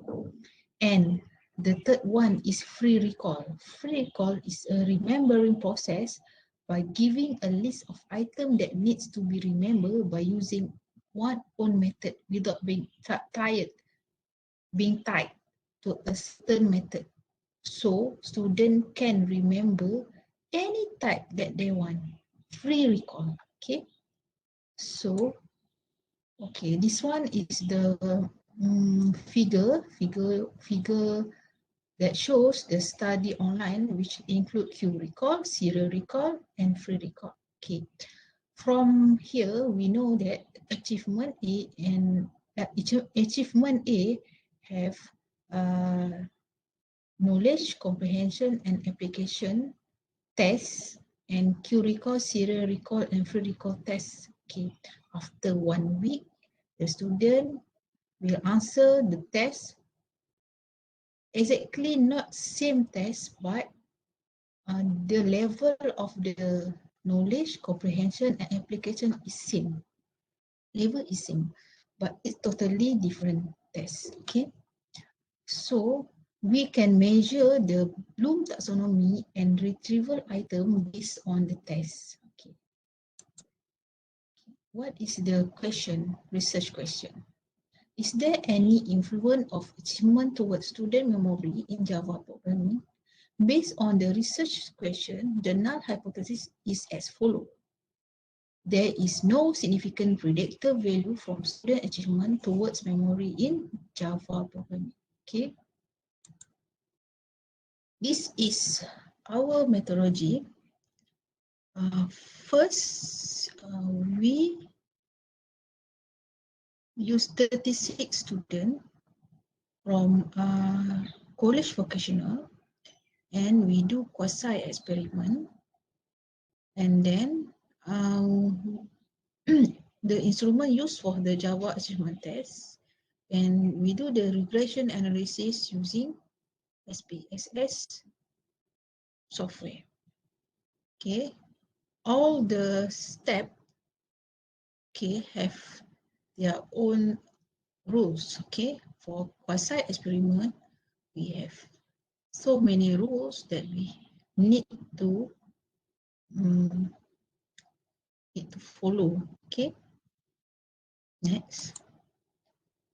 Okay, this table shows the evaluation score for regression test condition.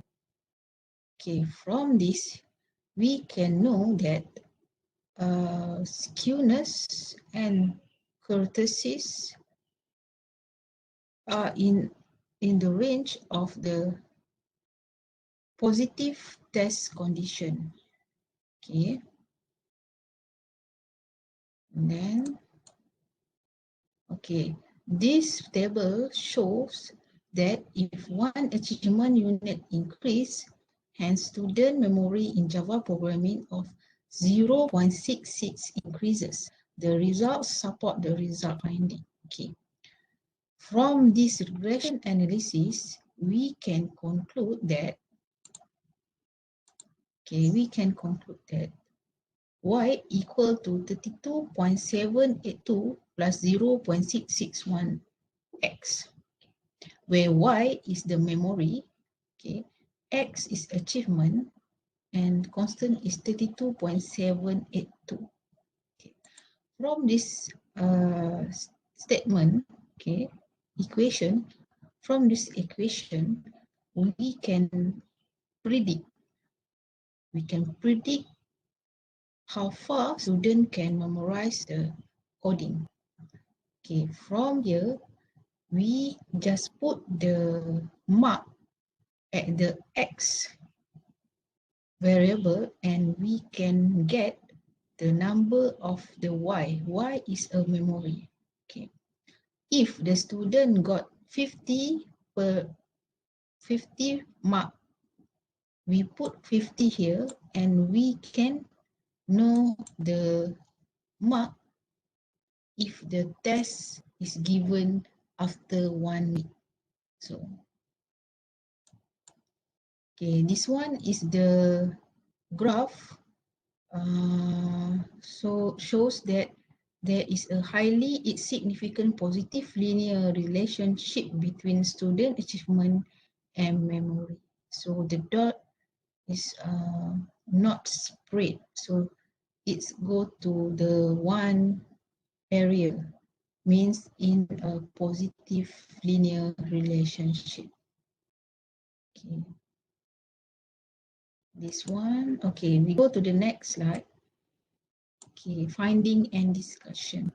So this one is the RBL regression model for Java programming course by Cloud Computer Room.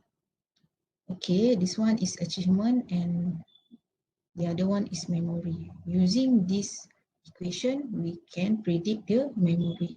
So the equation can be used to the teachers that teaching programming, and they can predict the achievement of the student after they do the test. Okay, so and then in a meeting,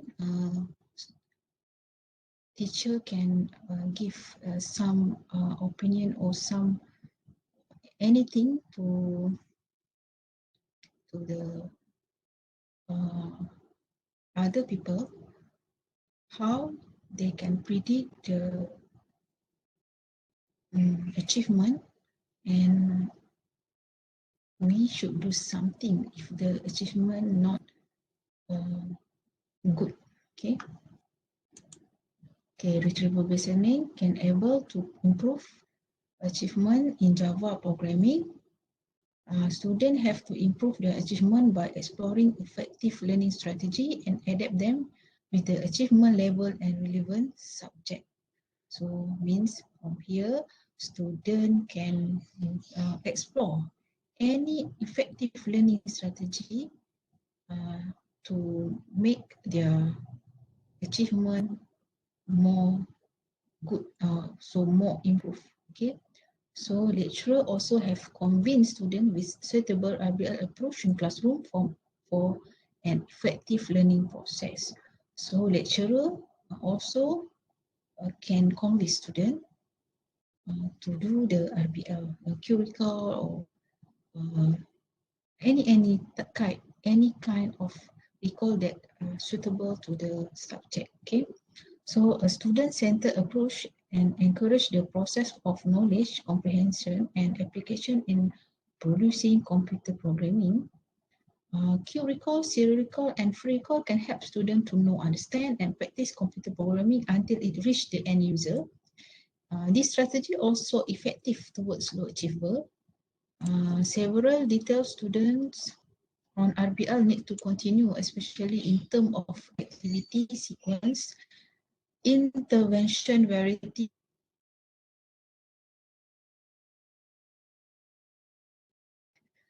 by various knowledge, discipline, and target group. So actually, retrieval based learning is new. So we can try to do this strategy in other subject, or do something alteration this strategy to make it perfect. Okay, thank you. Okay, thank you. That's all. Okay, thank you so much, Madam Aziza, for a fruitful sharing. Okay, so we have for a Q&A session, we have one question from the floor from Umi Mansur. Okay, Puan Aziza. Are these Q, serial, and free recall, are they suitable to be used for all subjects or any specific one, language or sign? Okay.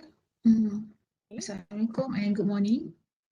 Actually, this is the new research.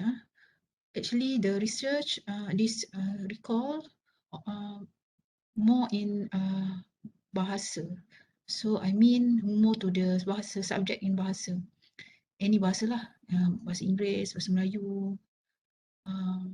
And from the meta-analysis, we only search one paper using this method for typing, how to remember typing using what we call a finger. So every finger have their own character, isn't it? So For retrieval-based learning, never using in mathematics, science, or any subject, but we can try to use the retrieval strategy to recall, serial recall, and free recall to measure the memory of the student. It's not a fault lah. Okay, thank you. Okay. Okay, thank you so much, Madam Aziza. Clear ya? Puan Umi? Alright. Okay, so with that, we come to the end of the sharing session for today. Okay, before I end this session, thank you so much for the enlightening and informative presentation. Hopefully, all the sharing done today will be useful in your teaching later. Okay, I believe many good experience has been shared and good lesson has been learned today. Okay, with that note again, I thank you to all of you. Okay, and then don't forget to join this closing ceremony later because we have the announcement of a best presenter. Okay, before we left this room, we have some photo group session to all of attendee and presenter who's in this group. Okay, please open your video. Want to take some photo for a memory. Okay.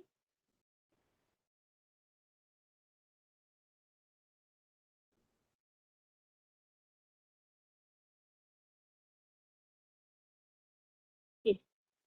So Mira akan count, kita akan count sampai 20 ya. Okay, Mira. Alright. Okay. So Kejap, Fashida. okay, okay. Ah, Okay, boleh? okay, ready Fashida kira. Okay. 1, 2, 3, 4, 5, 6, 7, 8, 9, 10, 11, 12, 13, 14, 15, 16, freestyle, 17, 18, 19, 20. Okay, thank you so much everyone. Thank you. So don't forget we have a closing ceremony later. Okay, hopefully we can have in contact. Okay. See you later. Thank you so much. Bye.